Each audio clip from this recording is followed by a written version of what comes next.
Hello, it is Ryan, and we could all use an extra bright spot in our day, couldn't we? Just to make up for things like sitting in traffic, doing the dishes, counting your steps, all the mundane stuff. That is why I'm such a big fan of Chumba Casino. Chumba Casino has all your favorite social casino-style games that you can play for free anytime, anywhere with daily bonuses. That should brighten your day a little. Actually, a lot. So sign up now at ChumbaCasino.com. That's ChumbaCasino.com. No purchase necessary. VGW Group. Void where prohibited by law. See terms and conditions. 18+. What if the person controlling your every thought was you? I woke up in a world built from mirrors and lies. A psychological labyrinth designed by someone who called himself him. But the deeper I went, the more the lines blurred. Was he my captor? Or my creation? Every room exposed a truth I had buried. Every reflection showed a self I had tried to forget. This isn't just a story about manipulation. It's about identity, survival, and what happens when you finally confront the voice in your head and realize it doesn't belong to a stranger. It belongs to the version of you that never stopped breaking. Welcome to the Skillful Art of Manipulation podcast. If you haven't already, please consider following us on your favorite podcast platform. Today we present to you Veil of Illusion. Let's dive into this thrilling narrative together. Chapter 1. The Invitation. I used to believe the mind had borders, that there were clear limits to what it could take before it bent, or broke, or turned in on itself. I used to think madness was a place far away, something you stumbled into after trauma or time, or the wrong pill slipped beneath your tongue. But madness didn't feel like falling, felt like home. And now I can't tell where I am, who I am, whether I'm still her, the girl I once was, or something else entirely, something he created, or maybe something he simply revealed. But I'm getting ahead of myself. It began with silence, a thick, unnerving kind that pressed in around me like fog, even though the world kept moving. Cars passed, horns blared, my phone vibrated, but none of it reached me. I sat on the edge of my twin mattress, arms wrapped around my legs like a shield, and stared at the pale, peeling paint on the wall across from me. There were cracks that looked like veins, reaching upward like hands grasping for something just out of reach. That day I had reached my limit. I was broke, not just in my bank account but in the kind of way you can't admit out loud. I hadn't eaten in almost 2 days. Not out of willpower or self-control, but because I'd prioritized paying rent over food again. My landlord had started knocking with a rhythm that felt personal, deliberate, mocking. I didn't answer the door anymore. My job at the coffee shop was gone. Budget cuts, they said. As if you needed a full-time budget to steam oat milk and endure the groans of businessmen too fragile to accept their orders had been messed up. As if I wasn't already invisible before they erased me. I had stopped calling my mother weeks ago. Not that she'd noticed. People don't like broken things, even when they're blood. So I sat there in the silence, wondering if the world would keep spinning if I just stopped being. I wasn't suicidal, not exactly. Just exhausted, curious, drained enough to imagine what it would feel like to disappear completely, and if anyone would notice the shape I left behind. And then I heard it. Light. Not a knock. Not footsteps. Just that low, slick sound of paper against wood. I blinked, sat up slowly, and stared at the gap beneath the front door. There it was. An envelope. A foil. Heavy like parchment stolen from a forgotten time. No stamp. No sender. Just my name written in an unfamiliar hand. Delicate, yet unervingly precise. The ink shimmered faintly, iridescent like oil on a puddle after rain. Sealed shut with a circle of blood-red wax, stamped with a spiral that seemed to draw my eyes inward.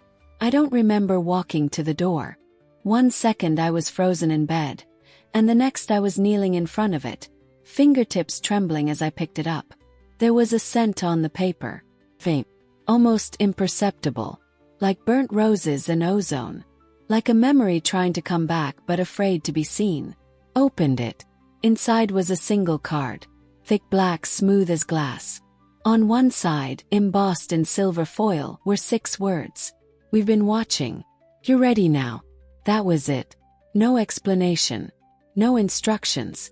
Just those 6 words. and a strange, undeniable certainty crawling up my spine like cold fingers on bare skin. I should have laughed. Should have crumpled it, tossed it, buried it under the pile of unpaid bills and expired coupons. But instead I pressed it to my chest like it meant something. Like it had found me at the exact moment I needed to be found. That night I didn't sleep. The air in my apartment felt heavier than usual, like the walls were listening. I kept the lights on, but the shadows didn't recede. They lingered in the corners, deep and still and watchful. It happened around 3:17 a.m. I remember the exact time because I was staring at my phone, watching the minutes tick by, heart thudding like I was being chased even though I hadn't moved. And then he appeared. Not through the door. Not on my screen. But in my room. First I thought it was sleep paralysis. I'd had it before. That choking stillness. The pressure on your chest. The sense of something wrong just outside your vision. But this was different. He stood at the foot of my bed.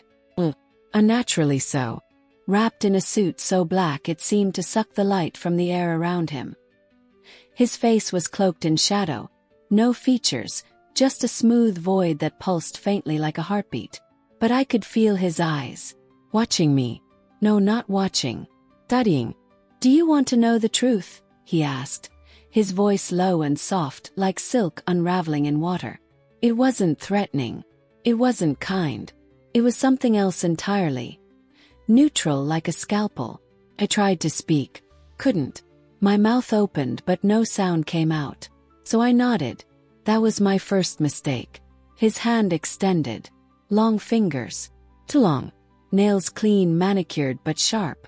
Not claws but not human either. I reached out. The second our skin touched, reality cracked like glass under pressure. My bed disappeared.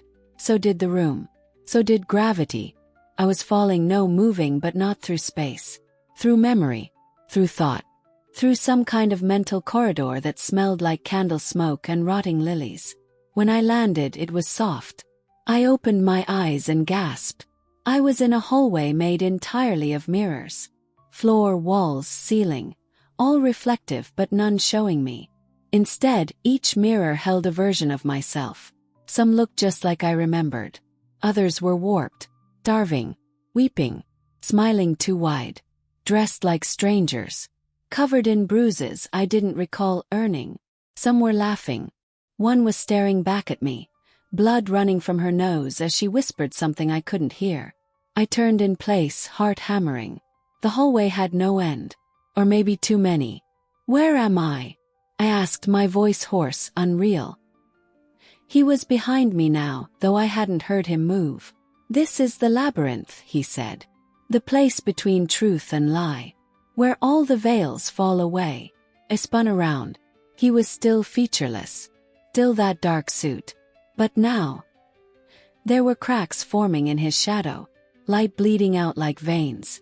"Why me?" I demanded, voice rising. "Why now?" He tilted his head. "Because you were already unraveling. I just gave you a thread." The mirrors rippled. One showed my mother, alone in the kitchen, whispering into the phone.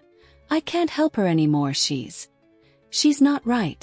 Another showed my ex-boyfriend in bed with someone else, the timestamp overlay confirming it had been during our 3rd anniversary. Another still showed me, staring into a mirror, smearing lipstick across my face while crying so hard I couldn't breathe. "No," I whispered, turning away. "These aren't real." "Not real to you," he said. "But that doesn't mean they're not true." My knees buckled. I collapsed, palms scraping against the cold, reflective floor. He knelt beside me. "Truth is not a destination," he murmured. "It's a process. And you've only just begun." The hallway started shifting. Walls folding in on themselves. Reflections merging. Memories bleeding together. I saw my face morph into my mother's. Into strangers. Into his. I tried to crawl backward, but the floor turned liquid. Sticky. Like molasses mixed with blood. And then I was falling again. This time into a room I knew all too well. My childhood bedroom. Except it wasn't right. The colors were off. The posters on the wall were things I never liked. A teddy bear I remembered burying in the backyard sat neatly on the pillow. And in the corner my mother sat, smiling. Except, How to have fun anytime, anywhere. Step 1. Go to ChumbaCasino.com. ChumbaCasino.com. Got it. Step 2. Collect your welcome bonus. Come to Papa welcome bonus. Step 3. Play hundreds of casino-style games for free. That's a lot of games. All for free? Step 4. Unleash your excitement. Woohoo! Chumba Casino has been delivering thrills for over a decade. So claim your free welcome bonus now and live the Chumba life. Visit ChumbaCasino.com. No purchase necessary. VGW Group. Void where prohibited by law. 21 plus. Terms and conditions apply. it wasn't her. Not really. Her mouth moved, but the voice that came out belonged to him. "You're beginning to see," he said, her lips moving out of sync. "This is only the beginning." Backed up. The door vanished behind me. The walls began to breathe. The air pulsed. My thoughts cracked. "This is a game," I whispered. "A trick." "No, my dear," he said, still wearing her face. "This is the unveiling." And in that moment I knew. I was inside something far beyond logic. Something built not with walls but with memories. With guilt. With shame. A psychological maze custom designed to tear me apart. And he was the architect. I would have to walk it. All of it. If I ever wanted to find my way out, or figure out if there was an out, I'd have to survive the labyrinth. Even if it meant becoming something I no longer recognized. Even if it meant becoming his. Chapter 2. The mirror that lied. There are places inside the mind we're not meant to go. Rooms locked for a reason. Voices buried because they know too much. Memories smoothed over like bruises covered with concealer. We live on the surface and call it safety. But once you fall, really fall, those rooms open. The mirrors crack. And the lies you've told yourself stop whispering. They start screaming. That's what the labyrinth did to me. The moment I realized I couldn't leave, something inside me fractured. It wasn't just panic. It was something deeper. An unraveling of the little threads I'd sewn together to keep myself whole. All the denial. All the self-soothing affirmations. The lies I whispered to survive. He stripped them from me like layers of skin. I don't remember falling asleep. In fact, I don't think I did. Sleep in the labyrinth doesn't work the way it used to. Time folds. Space breathe. Night and day are suggestions, not laws. One moment I was curled in the corner of my replica bedroom, knees clutched to my chest, rocking back and forth to the rhythm of my own heartbeat. The next I was standing. The room had changed. No longer my childhood haven, but a long corridor soaked in crimson light. The floor shimmered like obsidian. The walls pulsed gently like a throat swallowing something too big. I moved forward. Not because I wanted to. 'Cause I had to. There's a gravity here, subtle but absolute. You think you're making choices, but the labyrinth nudges you. It learns your rhythm, your fears, your memories. Doesn't just trap you, it becomes you. First, the corridor was empty. Then the whispers began. At first soft, like the rustling of leaves. But they grew louder with every step. I couldn't understand the words at first. Just a chaos of syllables slithering around my ears. Then a phrase cut through like a shard of glass. "You don't deserve to be loved." Froze. The voice was mine. Not the version I use in conversation, the one I polish for public consumption. Well, it was the raw, cracked version. The one that comes out at 3 a.m. after a panic attack, after a bottle of cheap wine, after the last person I trusted walked out the door. I spun around, but there was no one there. Just my reflection, distorted in the wall. Except, it wasn't mimicking me. It was watching me. Her head tilted first. Then her lips parted. "You remember the closet," she said. "When you were 6. When you thought hiding would make it stop." I stumbled back. That memory wasn't real. No, it couldn't be. But the girl in the mirror kept talking. Her eyes were hollow. Her voice steady. Cold. "He came in anyway. Didn't he?" "Stop," I whispered. "You didn't tell anyone. You never did. Because even back then, you knew no one would believe you." I said stop. The corridor pulsed. The light shifted from crimson to violent orange. The floor cracked beneath my feet. I tried to run, but the ground turned to tar, pulling at my ankles, dragging me down. Behind me, dozens of mirrors lined the walls now. Each one held a different version of myself. Laughing, screaming, bleeding. Some stood completely still, their eyes black voids. Others pounded at the glass as if they were the ones trapped. I was the reflection. "Welcome to the Hall of Selves," he said, his voice slithering from everywhere and nowhere. I looked up. He stood at the end of the corridor, arms outstretched, the air around him warping like heat off pavement. "Here," he continued, "you'll meet the ones you killed to survive." I didn't understand. Not yet. But I followed him. Because in the labyrinth, refusal is still obedience. The moment I stepped past him, the mirrors began to hum. And the first door appeared. Narrow. Covered in carvings I couldn't decipher. Symbols that felt ancient and wrong. I reached for the handle. It burned my skin. But I didn't flinch. The room behind it was a copy of my college dorm. Perfect down to the chipped dresser and the half-eaten sandwich on the desk. And on the bed the me from 5 years ago. She had long, untamed hair. Eyes ringed with insomnia. Skinny arms covered in half-healed scars. She didn't look up. She was writing. I stepped closer. The notebook in her lap was filled with the same sentence, over and over. "I will be better. I will be better. I will be better." Her voice was flat when she finally spoke. "You left me here." I swallowed. "I didn't know you were still." "Still what?" she snapped, finally looking up. Her eyes were bloodshot. "Still hurting. Still waiting for someone to come back and tell me it gets better." "I am you," I whispered. "I'm sorry." But she shook her head. "No, you're not me anymore. You became someone else. You put me in a box and left me behind." I wanted to reach for her. I didn't. She went back to writing. I turned and left. The door slammed shut behind me. Another door appeared. This one smaller. Blue. Childish. I knew what was behind it before I even touched the knob. I was 7 years old again, sitting under the table in the kitchen, watching my father's shadow rage across the linoleum. His voice like thunder. My mother sobbing. Glass breaking. The little version of me under that table wasn't crying. She was silent, staring at the wall with wide, unblinking eyes. Dissociating. The only way we knew how to survive. She didn't speak to me. Didn't look at me. Because she didn't know I existed. I had buried her so deep that even I forgot her face. The third door appeared without warning. I didn't recognize the room. First, it was a blank white space. Sterile. Cold. A hospital, maybe. But wrong.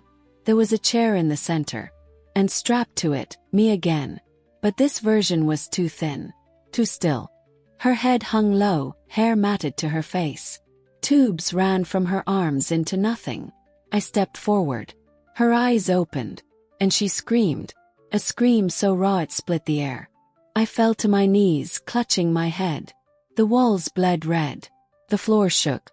Then he appeared beside me. He knelt, tilting my chin up with 2 fingers. "These are the selves you disowned," he said almost gently. "To become who you are now, you had to bury who you were then." "I didn't mean to," I choked out. "I didn't know." He smiled. "Of course not. That's the beauty of repression. You never see the graveyard you're building inside yourself." I wanted to hate him. I wanted to scream, to hit him, to demand he stop. But I didn't.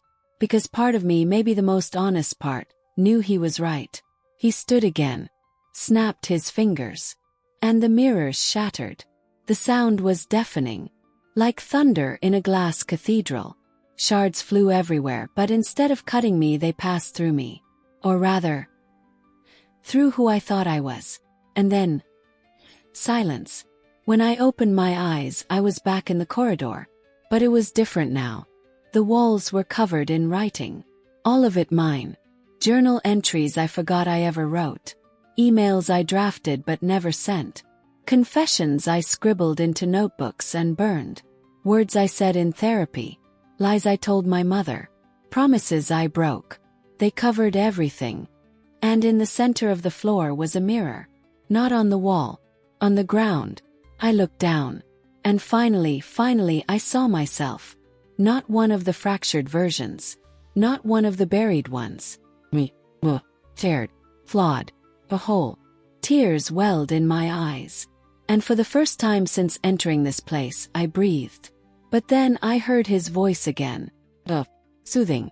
Now that you've seen what's behind the veil, it's time to choose. The ground opened beneath me, and I fell again, this time deeper. This time into the part of the labyrinth where even mirrors fear to go, where the game shifts, and the real manipulation begins. Chapter 3. The Thread of Trust. There's something worse than being lied to. It's believing you've finally found the truth, only to realize it was just a more elegant lie. A softer poison. One that feels like hope when it enters your bloodstream. One that wears the scent of safety, the smile of a friend, the voice of something familiar.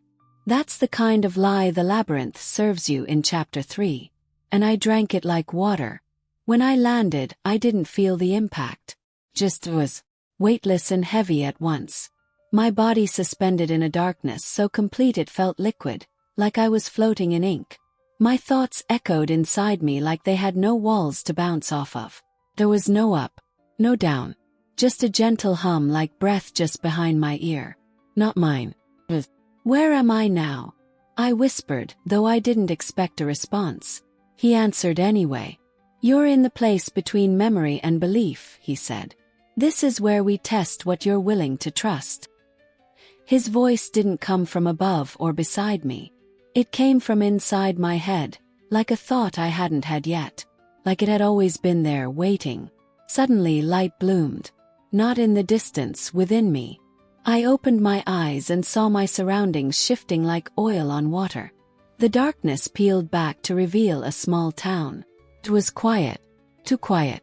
Cobblestone streets. Street lamps with soft yellow glow. Houses I vaguely recognized. A white picket fence with rusted hinges. Birds chirped. Wind rustled the trees. It looked like a memory staged by a theater company. Eerily perfect. Anodized. And the people. They were smiling. All of them. My old neighbors. My third-grade teacher. My first boyfriend. My dead aunt. All standing on the sidewalk waving. Smiling. Their mouths didn't move, but I heard them in my mind. You made it back. I took a step forward, but the concrete felt too soft, like walking on a memory about to dissolve. I don't belong here, I murmured. A woman stepped toward me. Middle-aged, blonde, familiar, and blinked. My heart seized. It was Claire, my college roommate. She died 2 years ago. Car accident, rain-slick road, head-on collision. I saw the photos. Attended the funeral. I'd kissed her forehead before the casket closed. Whispered an apology I couldn't explain to anyone but her. And yet here she was. Hair curled. Eyes warm. Hey, stranger, she said like we'd just run into each other at a grocery store. You've been gone a while. My knees buckled. I stumbled into her arms. She was warm. Real. She smelled like lavender and coffee grounds. I wept. And she let me. For a long time, she just held me, stroking my hair the way she used to when the panic attacks hit hard during finals week. It's okay, she whispered. You're safe now. He can't reach you here. The moment she said it, my body tensed. Because for a split second I believed her. I wanted to believe her. But then I saw her eyes. Not the color. The movement. Too precise. Too symmetrical. Like clock hands ticking in perfect unison. I miss you so much, I said, voice cracking. She smiled. I never really left. Her hand moved to mine, gripping tighter than it should have. Her nails dug into my skin. Flinched. Looked down. They weren't nails. They were needles. Metal. Injecting something cold into my bloodstream. I shoved her away. Stumbled back. My head spun. The people on the street were closer now. Still smiling. Still silent. But their smiles were cracking at the edges. Unnatural. Their skin began to flake. One by one they started twitching, jerking like puppets on tangled strings. And behind them, towering over the rooftops, was his silhouette. Watching. Always watching. Claire, the thing wearing her skin, spoke again. Her voice deepened, layered with static and something much older than language. "Why do you resist?" she snarled. "You came here because you wanted to be seen, heard, loved. And we love you." The world began to collapse. The town peeled apart like wallpaper set on fire. Houses melted. People screamed, not with mouths but with thought. Their pain surged through my chest like lightning.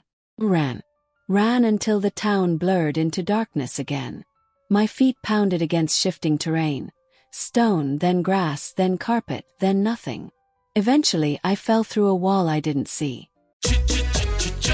Looking for excitement? Chumba Casino is here. Play anytime, play anywhere. Play on the train, play at the store, play at home, play when you're bored. Play today for your chance to win and get daily bonuses when you log in. So what are you waiting for? Don't delay. Chumba Casino is free to play. Experience social gameplay like never before. Go to Chumba Casino right now to play hundreds of games, including online slots, bingo, Slingo, and more. Live the Chumba life at ChumbaCasino.com. No purchase necessary. VGW Group. Void where prohibited by law. 21 plus. Terms and conditions apply. And found myself in a room so familiar I wanted to vomit. It was his office. I had never seen it in the real world. And yet, I knew it. Mahogany bookshelves lined the walls, filled with red leather tomes. A fire crackled in a hearth that cast no heat. The air smelled like ink, old velvet, and secrets. He sat behind a desk, smiling. His face still featureless, but now outlined. Harper. As if he'd earned the right to reveal more of himself. "Why did you run from her?" he asked casually, folding his hands. "She only wanted to help." "She's dead," I spat. "You used her." He cocked his head. "I gave you what you wanted, connection, forgiveness, safety. All you had to do was accept it. None of it was real. Reality is subjective," he said. "Is pain real? Or the memory of pain? Is love real if it comes from a dream?" I stepped forward. "Why are you doing this to me?" His smile widened. "Because you asked me to." Froze. "No," I whispered. "I never." "Yes, you did," he interrupted. "Not with words, but with need. You called out. Every time you stared into the mirror and begged to understand why no one stayed. Why you hated yourself. Why you couldn't escape the shame woven into your bones." My throat tightened. He stood now. His form towered. "I am not your enemy," he said. "I am your architect." He walked toward me, and the room shifted with each step. The desk melted. The fire turned black. The book screamed. "You think this is torture," he continued. "But it is revelation. The only way out is through. You must walk every corridor. Face every self. Trust and be betrayed. And in the end, if you are still you, then you'll have earned the truth." My legs trembled. "I don't trust you. I don't need you to trust me," he said softly. "I need you to trust yourself." The floor opened again. I screamed as I fell. But this time, I didn't land. Instead, I found myself suspended in a vast open void. Stars flickering like dying neurons. A voice, not his, whispered in my ear. Child's voice. "You trusted him before," it said. "You followed him because you were alone. You let him lead because no one else came. But now you see, trust is not always a gift. Sometimes it's a leash." I turned, but no one was there. Just me. Floating. Bleeding light from every memory I couldn't face. And then I understood. The labyrinth wasn't just a prison. It was a mirror. And him, wasn't just a captor. He was a reflection of what I had given power to. My trauma. My guilt. My hunger to be chosen. And he had answered that hunger with open arms. But not for love. For control. Closed my eyes. And when I opened them, I was standing again. In front of another door. Painted white. Unmarked. Innocent. But I knew better now. I knew what waited behind every door wasn't truth. It was choice. And with shaking hands, I reached for the knob. Because for the first time, I was ready to question the story I told myself. Even if it meant shattering everything I thought was real. Chapter 4. Memory is a weapon. Have you ever questioned your most precious memory? Not the painful ones. Not the ones that wake you in a cold sweat or gnaw at your stomach during quiet moments. No, I mean the good ones. The ones you use to anchor yourself when everything else falls apart. The moments you cling to like a lifeline, whispering this was real. This meant something. What if you found out they were planted? What if you realized someone or something had built them for you? Would you still be you? That's the question the Labyrinth asked me in Chapter 4. And I wasn't ready for the answer. The white door creaked open like a yawn in a funeral parlor. I stepped through expecting pain, violence, screams. Instead, got light, golden, warm, innocent. It wrapped around me like the first spring breeze after a long winter. The kind that makes you forget how cold the world can be. The kind that makes you believe, just for a second, that healing is possible. And that's exactly what made it dangerous. I stood in a backyard I hadn't seen in years. Freshly mowed grass. A swing set swaying gently in the breeze. A dog barking somewhere out of sight. The air smelled like lemonade and sunscreen. It was perfect. Too perfect. I looked down. My hands were small again. Child hands. My feet were bare, toes caked in dirt. My knees were scraped, just like that summer after second grade, when I fell off my bike chasing fireflies. Turned, and there she was. My mother. Oh, you have to understand. My real mother wasn't cruel. Just absent. Fragile in that brittle, untouchable way. She loved me, I think. But not in the way I needed. She was always somewhere else. Mentally, emotionally, sometimes even physically. Sometimes gone for days. Sometimes just behind a door she refused to open. But this version of her. She knelt on the porch, arms wide open. Her hair gleamed in the sunlight. Her eyes were clear. Her smile genuine. And she called my name with a tone I'd never heard from her before. Come here, baby. I wanted to run into her arms. And I did. Even though everything inside me screamed trap. Even though I knew this was his work. I ran, barefoot and breathless, into that embrace. And for a moment, a single aching moment, I believed it. She wrapped her arms around me, warm and safe and steady. I love you, she whispered, voice shaking. I'm so sorry I left. The words hit me like a blow. Because I had waited my whole life to hear them. And now that they came, I didn't know what to do with them. Cried. Not because I believed her, but because part of me wanted to. A part of me that was still 7 years old, sitting in the dark, waiting for her to come back through the door with a hug and an apology. I missed you, I whispered into her shoulder. She pulled back, eyes shining. I was always watching. You just didn't know how to look. The warmth in her gaze deepened into something else. Hunger, pride, ownership. And suddenly I knew. This wasn't a memory. This was programming. I yanked myself away. No, I said. You're not her. She tilted her head. Does it matter? I want it to. She stood. The sky darkened behind her. The wind turned sharp. You think memory is sacred, she said. But it's just data. Input. The mind reshapes it 1,000 times before you even recall it. You don't remember events. You remember your last memory of them. And that memory, I gave it to you. The porch rotted behind her. The paint peeled. The swing set rusted in real time. I stepped back. She took a step forward. This moment, she said. This exact embrace. You've remembered it before, haven't you? Even though it never happened. Faltered. 'Cause she was right. I had imagined it. Replayed it in therapy. Wrote it in journals. Reenacted it in dreams so many times that I believed, deep down, that maybe it had happened once. Maybe just once. She smiled, reading the hesitation on my face. Does it really matter, she whispered. If I'm not real, if what you feel is? The world blurred. And the scene shattered. I was standing in a room of tapes. Hundreds of them. old VHS reels stacked in towers that leaned and sighed like tired ghosts. Each labeled in sharp handwriting. First kiss revised. Graduation filtered. Dad's apology false. You are enough fabricated. Love 2016 deleted. A screen flickered on. I watched myself, age 12, sobbing on the kitchen floor. My father towering over me. His face a blur of fury. But this wasn't how I remembered it. In my version, he'd apologized, held me after, said sorry. But this, he walked away. No hug, no warmth, no closure.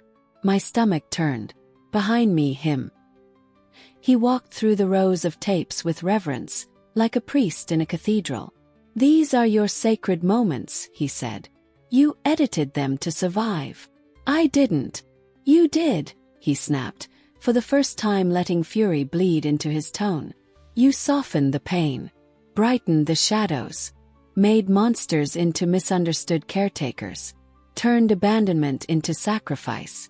You lied to yourself because you were alone, and the truth was too heavy. He picked up a tape labeled, "First time someone said they loved me." Then he crushed it in his hand. No, I gasped. That one was real. I know it was. Are you sure? He asked, voice quiet again. Play it. I did.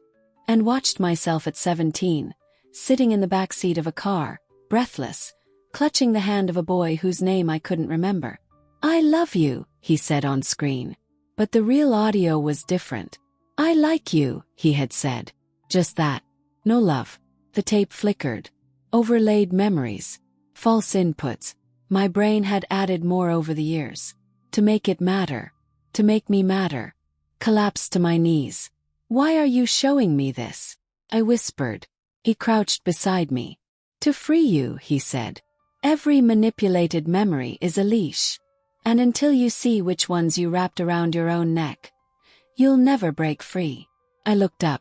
I'm not ready. None of us ever are. He stood and the floor shifted again.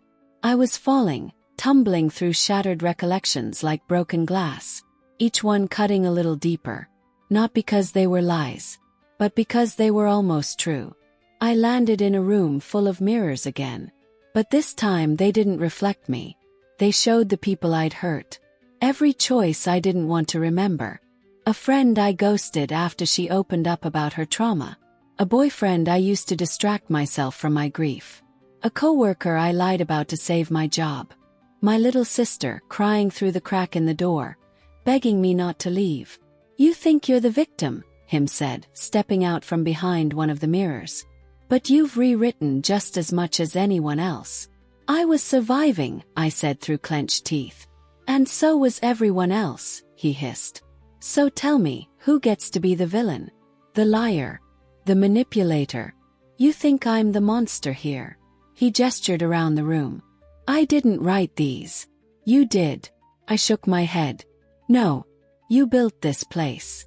No, he said, stepping close. You did. I just made it visible. The mirrors cracked. And behind them doors. Hundreds of them. Each one leading to a memory I had either twisted or tossed away. And I knew if I wanted to get out I had to walk through all of them. Alone. One by one. I turned to him. Will I lose myself? He smiled, not cruelly this time. You'll lose who you pretended to be. He nodded. And stepped through the first door. Chapter 5. Who I am is who he made. There comes a moment in every descent when you stop asking, who am I? And instead ask, was I ever anyone at all? When I crossed the threshold of the 5th door, I knew I wasn't walking into another memory. This wasn't about the past anymore. This was about what remained. What was left of me now that all the lies had been stripped away? What voice still echoed inside my chest when the mirrors were shattered? When every mask had been peeled off and laid at my feet like funeral offerings. The room was dark. Not the suffocating black of earlier. This was something colder. An absence that hummed. A silence so deep it made me nauseous. The walls pulsed like the inside of a womb. Wet, membranous, alive. I wasn't walking on a floor. I was walking on nerve endings. Every step I took sent ripples through the space, and each ripple triggered something. Whispers, images, sensations I didn't recognize. Or worse, almost recognized. Faces. Conversations. Flickers of lives that might have been mine. But I couldn't tell if they were dreams, hallucinations, or lives I had somehow lived and then abandoned like worn-out clothes. A girl named Nova calling me her sister. A man named Edison whispering, "Come back to bed, baby." A nurse's uniform. Syringe. A baby in my arms I couldn't name.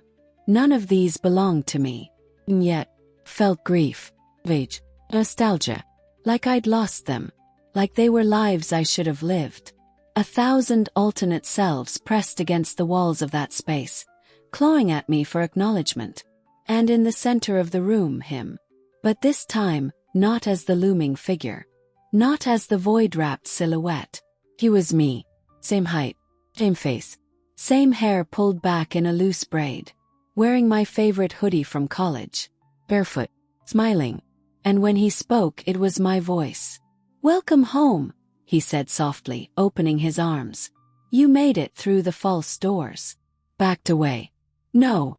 He stepped closer. Hey, it's Ryan Seacrest. Life comes at you fast, which is why it's important to find some time to relax. A little you time. Enter Chumba Casino. With no download required, you can jump on anytime, anywhere for the chance to redeem some serious prizes. So treat yourself with Chumba Casino and play over 100 online casino-style games, all for free. Go to ChumbaCasino.com to collect your free welcome bonus. Sponsored by Chumba Casino. No purchase necessary. VGW Group. Void where prohibited by law. 21 plus. Terms and conditions apply. But I am you. You used me. I reflected you. Every ugly truth. Every betrayal you called survival. Every sin you buried beneath trauma. He raised one hand. In it, a mirror. Not like the others. This one didn't show my face. Showed a wheel. Spinning. Vest. Carousel of names, faces, lives. Each one flickering like an old film reel. "You don't remember them," he said. "But you wore them. Each one. One at a time. Whenever the pain became too great." He walked in a slow circle around me as he spoke, dragging his finger along my shoulder blade. "You became what they needed. Daughter. Lover. Therapist. Savior. Villain. You forgot who you were so often that now." He tapped my temple. "There's nothing left but masks." My knees buckled. Fell to the floor. "Then tell me," I whispered. "If I was never real, who am I?" He crouched beside me. His eyes, my eyes, shimmered with a cruel tenderness. "You are who I sculpted. The girl who needed someone to tell her what to be." "No." I obliged. I shook my head. "No. You're lying. I only speak what you're afraid to say." He raised the mirror again. And now it did show me. Not as I was now. But as a child, mouth duct-taped, hands tied to a chair, staring wide-eyed at a television that played happy family sitcoms on loop. I whimpered. "That wasn't memory. That was indoctrination."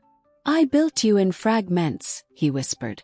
"Each time you were hurt, I stitched something over the wound. Performance, defense, costume. And eventually, you forgot what skin felt like beneath all that armor." Crawled backward. My hands left wet streaks on the floor. "Why are you doing this?" He smiled. "Because you asked me to." I screamed. "No. You keep saying that, but I never." "You begged," he interrupted. "Not with words. But with choices." The lights flared. And suddenly, the walls were covered in transcripts. A timestamp. Every lie I told. Every time I said, "I'm fine," when I wasn't. Every smile I forced. Every secret I kept for the sake of harmony.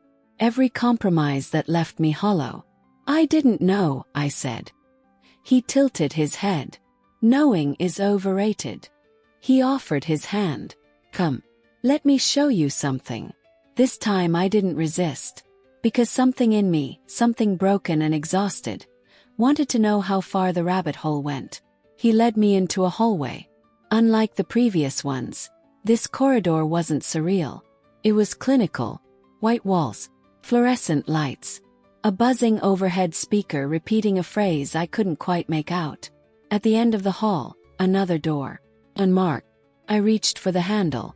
My hand burned. Him leaned in. "This is your origin," he said. "The first choice. The first fracture. You don't remember it, but your body does." I turned the handle and stepped into the void. The room wasn't a room. It was a replica of a hospital ward. My hospital ward. The one I spent time in after my first breakdown. But this version was different. It was before me, years ago. And there on the bed, strapped down, a girl. Not me, but familiar. Her face half buried in bandages. And 4 in her arm. Monitors beeping steadily. A clipboard at the end of the bed labeled Subject, Him 1. I moved closer. The girl stirred. Eyes fluttered open. And she was me. But not the me I remembered. This version of me was raw. Stripped of affect. Blank. As if someone had erased everything and left behind a breathing doll. I turned to him, shaking. "What is this?" "This was the first time I entered," he said. "You were broken. Shattered. They couldn't help you. So they gave you to me. I was institutionalized," I whispered. "They said I made you up. And yet," he said, spreading his arms, "here we are." He walked toward the girl in the bed. Brushed a hand across her forehead. She begged me to make the pain stop. So I gave her what she wanted. Structure. Purpose. A voice inside the noise. He turned back to me. "I am not a demon. I am the scaffolding you built to stay upright." Tears streamed down my face. "All this time, I thought you were the manipulator." "I was," he said gently. "Because you needed me to be." Silence. I looked at the girl in the bed again. Eyes half-lidded. Still breathing. Still waiting. "Is she still in me?" "Yes." He nodded. "She is what's left of your core. The last untouched version. The child you locked away when you chose performance over presence." I stepped forward. Reached out. My hand trembled. She didn't move. But her fingers twitched. He felt me. And we cried. I had spent so long surviving that I had forgotten there was someone left to save. Not the persona. Not the mirror. But her. Myself. Unmasked. When I turned around again, he was gone. The ward dissolved. I was standing in a hallway once more. This one lined with doors. Each marked with a name I didn't recognize. Understood now. They weren't just doors to memory. They were doors to possibility. I had been so afraid of losing myself. But the truth was, I'd been hiding from her all along. And him. He had only ever been my echo. Now it was my turn to speak. Chapter 6. Ryan Seacrest here. When you have a busy schedule, it's important to maximize your downtime. One of the best ways to do that is by going to ChumbaCasino.com. Chumba Casino has all your favorite social casino games like spin slots, bingo, and solitaire that you can play for free for a chance to redeem some serious prizes. So hop on to ChumbaCasino.com now and live the Chumba life. Sponsored by Chumba Casino. No purchase necessary. VGW Group. Void where prohibited by law. 21 plus. Terms and conditions apply. The illusion of freedom. Freedom has a taste. It's not sweet. It's metallic, like blood against your tongue after biting it in your sleep. It's fleeting, dangerous, and almost always a lie. Especially here, in this place built from mirrors and made of wounds. A place where even your own thoughts betray you. By the time I reached the 6th chamber, my legs felt carved from rusted iron. My breath was shallow, like I had been breathing second-hand air for days. I wasn't sure how long I'd been here. Hours, days, years. Time meant nothing in the labyrinth. Only suffering did. And yet this room felt different. No echoes. No whispers. No reflections. It was quiet. Too quiet. I stood in a long hallway, sterile white and impossibly straight, lit from above by a row of harsh, flickering lights that buzzed like insects on the verge of death. And at the far end, something I hadn't seen once since entering this place. Door. Real door. Weathered. No glowing runes. No whispering hinges. No symbols etched in bone. Just a doorknob. and a simple brass plate that read, "Exit." I didn't believe it. Couldn't. I stared at the word until it lost its meaning. Exit, exit, exit. Like some sick joke scrawled on a wall by a dying god. I looked behind me. The hallway stretched endlessly into darkness. For the first time, there were no doors lining the walls. No detours. No choices. Just forward. Or back. My pulse stuttered. Because I knew him. I knew his favorite game. Oh, hope was his scalpel. He'd spend chapters carving you open with despair, only to gently sew you up with the promise of escape. So you'd chase it. So you'd reach for it. So he could tear it from your hands and watch you bleed again. I took a step forward anyway. Because even if it was a lie, I needed it. I needed the idea of an ending. With every step I took, memories rose around me like ghosts trapped in static. Not whole scenes, just flashes. Mom sobbing on the floor with the phone pressed to her temple. My ex's hands around my throat. His words slurred. His apologies even sloppier. The sterile scent of a hospital room. A doctor shaking his head. A clipboard I wasn't allowed to see.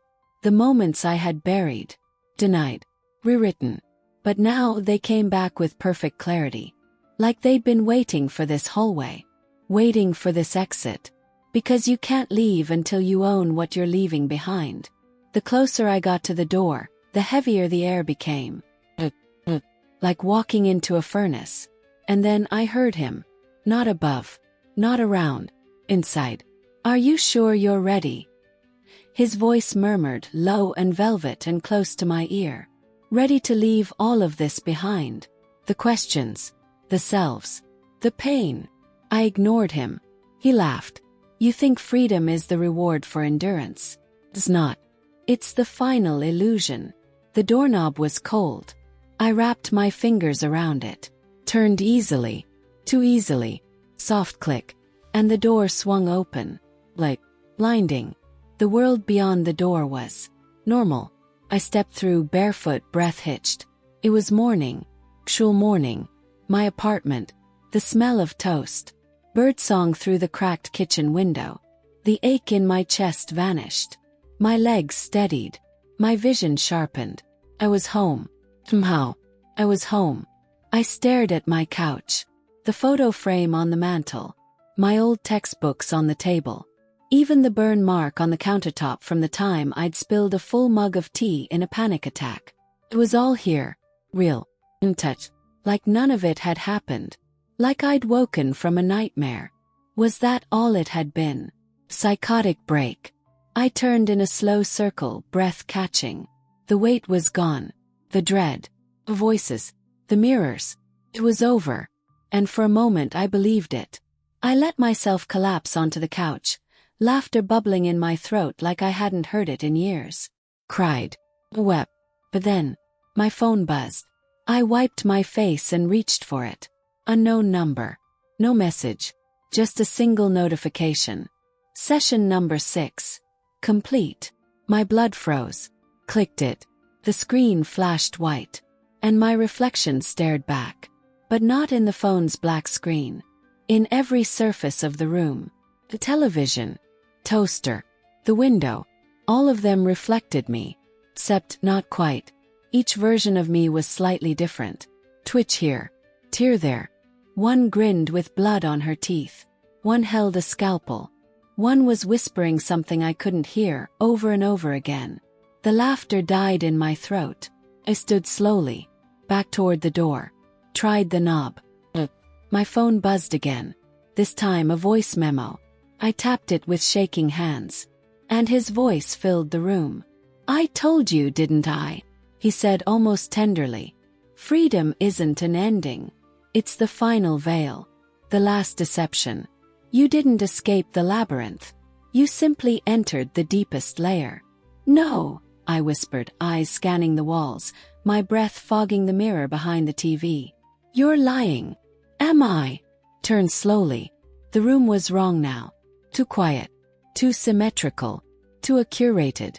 The kind of quiet that isn't absence of noise, but the design of it. My bookshelf blinked. Literally blinked. eyes in the spines of the books. The coffee mug on the table wept black liquid. The rug was breathing. How to have fun anytime, anywhere. Step 1. Go to ChumbaCasino.com. ChumbaCasino.com. Got it. Step 2. Collect your welcome bonus. Come to Papa Welcome Bonus. Step 3. Play hundreds of casino-style games for free. That's a lot of games. All for free? Step 4. Unleash your excitement. Woohoo! Chumba Casino has been delivering thrills for over a decade. So claim your free welcome bonus now and live the Chumba life. Visit ChumbaCasino.com. No purchase necessary. VGW Group. Void where prohibited by law. 21 plus. Terms and conditions apply. And the reflection in the mirror wasn't me anymore. It was him, wearing my skin, smiling with my teeth, sitting exactly where I was sitting just moments ago. "You don't get to leave," he whispered from inside the glass. "Because there is no outside." I screamed, grabbed a lamp, smashed the mirror. But there he was again in the shards, laughing, reaching, multiplying. Ran into the hallway. But the hallway didn't end. It stretched and turned and pulsed. Each door I opened led back to my apartment. Each mirror held a different version of me screaming to be let out. And then I saw it. The original exit door. Still ajar. Still marked with the brass plate. I ran back toward it. Skidded to a stop. 'Cause now, it was a mirror. And in it I was him. Not in his form. Not in his suit. But in his stillness. His gaze. His smile. And I knew he was never a separate being. He was never a tormentor from outside. He was born from the parts of me I refused to look at. He was me. Not in metaphor, but in truth. He was the survival mechanism that grew teeth. The false protector I let lead. The architect I fed with every silence. Every compromise. Every time I said I'm fine when I was dying inside. He was the version of me who would rather control than feel. And now he had taken over. Because I had let him.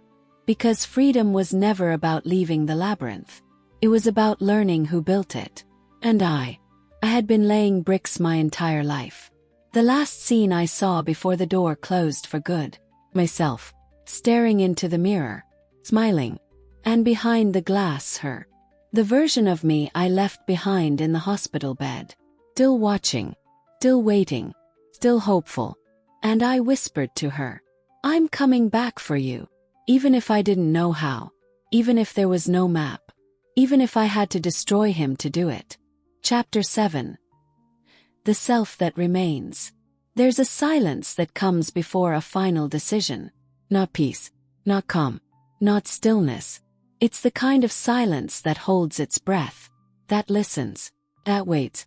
It's the silence inside the eye of the storm. Just before everything splits open.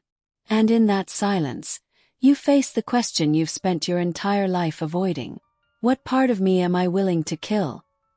To be free. That's where I stood now. At the center of the labyrinth. No doors left. No mirrors. No corridors. No more illusions. Just me and him. But he wasn't looming anymore. He wasn't cloaked in shadow or whispering from the cracks in the wall. He stood across from me in perfect stillness, wearing my body like it was custom-tailored. And I stood barefoot, bleeding from 100 tiny fractures, none visible to the eye, but all of them seeping from beneath my skin like light filtered through old glass. We didn't speak at first. We just stared at each other. Two versions of the same truth.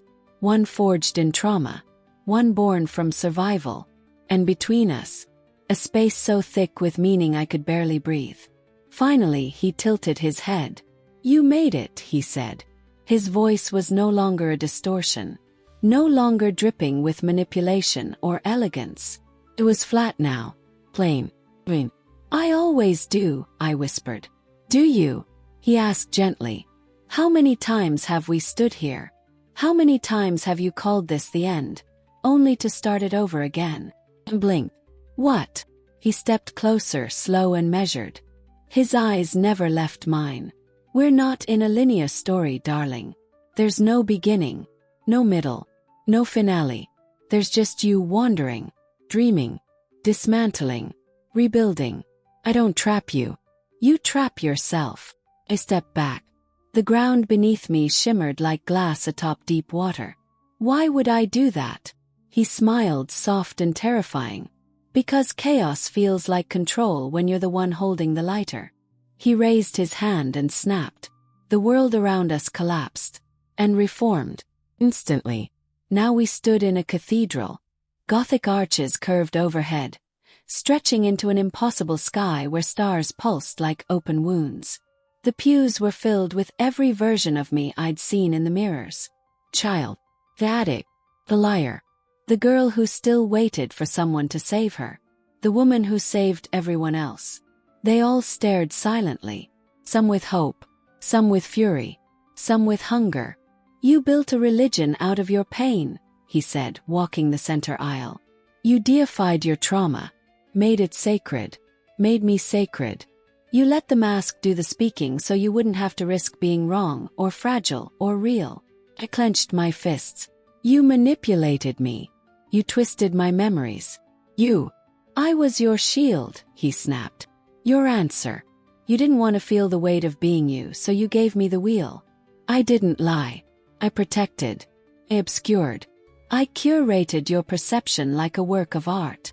He spread his arms. Do you want it back now? The pain. The grief. The loneliness. Because once I'm gone, you'll have nothing to hold between yourself and the truth. Closed my eyes. Because he wasn't wrong. He never had been. That's what made him so dangerous. Every lie he told me was made from my own truths. Reshaped, polished, fed back to me like poisoned fruit in a silver bowl. I stepped forward slowly. The cathedral fell away. And we stood again in the first corridor. The one with the mirrors. But now the mirrors were blank. Silver gray and empty. Waiting. I want out, I said softly.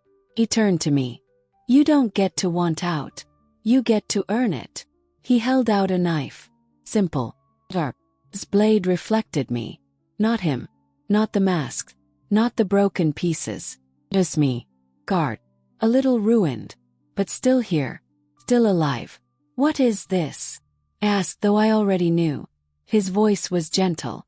The only way out of the labyrinth is to leave behind the part of you that needed it. I stared at the blade. I can't kill you, I whispered. He smiled. But you can stop feeding me. Silence. Breath. Then I lifted the knife. And I walked to the mirror. Not the real me. Not the broken ones. Just the labyrinth version. The mask I had used for so long I believed it was skin. I raised the blade to its surface. And it didn't reflect me anymore. It reflected her.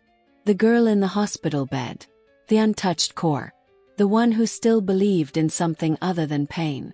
I pressed the blade to the glass. And whispered. I'm coming back. The mirror shattered. The sound was thunder. The ground split. And him screamed. But not in rage.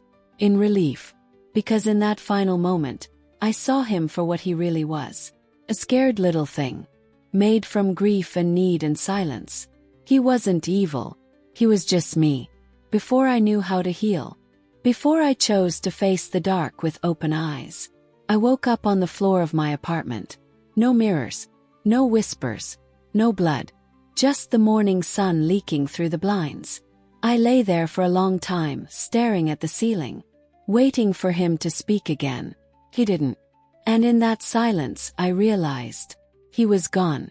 Not destroyed. Not vanquished. But no longer in control. Because the labyrinth doesn't vanish when you walk through it. Just stops being your god. I still hear echoes sometimes. Late at night. When I walk past a mirror and flinch. When I feel the urge to fake a smile or agree just to keep the peace. But now I know better. I don't chase the exit anymore. Because the real freedom wasn't escape. It was integration. It was pulling every broken version of myself out of the dark and saying, you belong too. Even the rage. Even the shame. Even him. Especially him. Because he only ever wanted to protect me. He just didn't know how to let go. But I do. Now I do. It is Ryan Seacrest here. There was a recent social media trend which consisted of flying on a plane with no music, no movies, no entertainment. But a better trend would be going to ChumbaCasino.com. It's like having a mini social casino in your pocket. Chumba Casino has over 100 online casino-style games, all absolutely free. It's the most fun you can have online and on a plane. So grab your free welcome bonus now at ChumbaCasino.com. Sponsored by Chumba Casino. No purchase necessary. VGW Group. Void where prohibited by law. 21 plus. Terms and conditions apply.